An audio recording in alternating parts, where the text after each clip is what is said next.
I'm Vadim Krasnookий for Медіацентру Ukraine. Today we shall discuss the evacuation of the civilians from the areas of hostilities. With us we have Tetiana Lomakina, Humanitarian Corridor Coordinator with the President Office. Tetiana, greetings. Greetings. So, humanitarian corridors.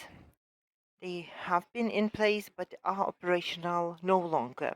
Can we hope to see them reinstituted in the short term? Indeed, recently with the support of the UN and with the support of International Committee for the Red Cross, about 300 people were rescued from Azovstal steelworks, mostly women and children. Now, negotiations are in progress about the second important stage of the humanitarian operation, the evacuation of the medics and the wounded, about 500 people, and the opening of the humanitarian corridors that the residents of Mariupol need. There are 100,000 people remaining in Mariupol. They are mostly elderly and children. They're waiting for rescue, and Ukraine will do its utmost to operate the humanitarian corridors and help people be able to leave the safer areas in Ukraine. Donbass is the hottest spot. The governor of Luhansk was saying that now it's not possible to evacuate the people any longer because of the threat. Can some evacuation corridors still be organized? You mentioned that you had cooperated with UN, the Red Cross. Could perhaps this solution be applied for Luhansk? Indeed, the situation in Donetsk and Luhansk is incredibly complex. The Russian army is intensifying its assault and are relentlessly pummeling the residential areas. There is little we can do to provide humanitarian relief, and evacuation is very difficult. In order to open the humanitarian corridors, we need to negotiate a ceasefire, and this is what our group will be demanding in order to restore the evacuation of people so that they can leave for safer areas in Ukraine.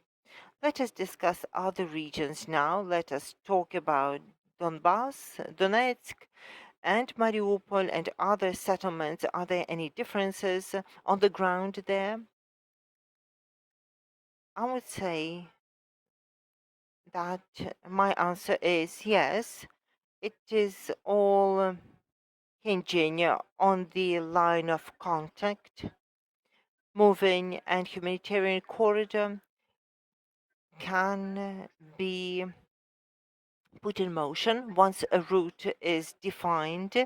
Then it is discussed with the military and political leadership of the Russian Federation with the mediation of the Red Cross International Committee, and either we get a confirmation or we don't, unfortunately, and then we resume negotiating. Without the safeguards or the guarantees to give safe passage for the people in the areas of military operation, we cannot act otherwise.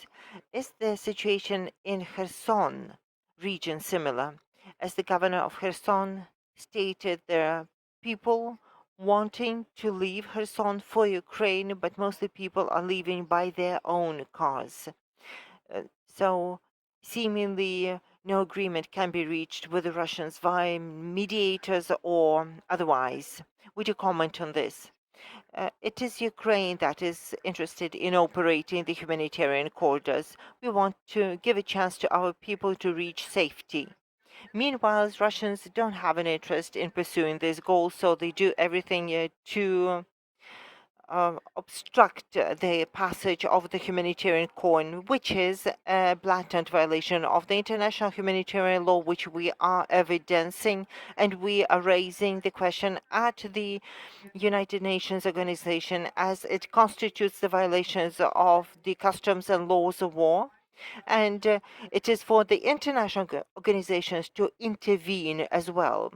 Well, the international organizations are intervening, but can you say that there's light at the end of the tunnel and humanitarian corridors will be operating in a more sustainable fashion anywhere along the line of contact?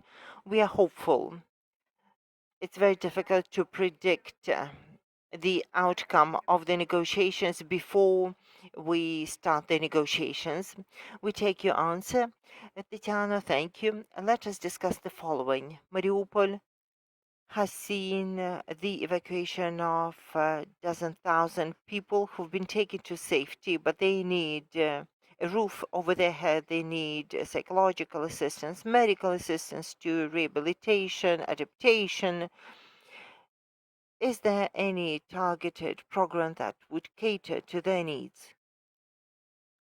Currently, there are humanitarian hubs deployed in all the rear territories in the welcoming communities of Ukraine, receiving the people leaving the area of operations, and there people have access to shelter, they have access to financial assistance, and they have food provided for them from the international organizations and from the welcoming communities too. Now, Mariupol municipality is developing a separate program to support the residents of Mariupol. These are Mariupol hubs, and they've been opened in Dnipro, Zaporizhia, and they're planning to evolve such hubs, and they will provide specific aid to the residents of Mariupol on legal aid, on psychological assistance, and help them restore the documents and help them find jobs. So these are the important elements of support that people need in their plight, and people are beginning to cope with the shock that they've experienced. They're beginning to come around, and they have very specific needs and questions that they need to address. So support is on the way for the residents of Mariupol. But what about the residents of other towns and cities? They could benefit from psychological assistance and employment assistance as well. Are there any centralized programs to help them based on some territorial principle or the national programs? Are there any in place? Exactly, there's the national program. So if the person is on the way to the temporary home, they will be met at the railway station by the representatives of the welcoming towns and communities, helping them find shelter, find a place to stay. We firstly make sure people have a roof over their head, have a place to stay. And there are centers for the evacuees that are helping out with that concern. And then people can be put up in a family, or people can rent a home, or people can stay in the humanitarian hub for the evacuees. And this is when the psychological aid would reach out to the people, and other services would reach out as well, helping people shape up their life. There is food organized for the people so that people have time to recover and feel care, protection, and security. Thank you. Tetiana, thank you for this opportunity to talk to us. We are wishing you every success in your daunting task of organizing humanitarian corridors, but which is vitally important. And thank you for doing what you do. This was Tetiana Lomakina, the humanitarian corridor coordinator with the President Office. I'm Vadim Krasnooki for Mediacenter Ukraine.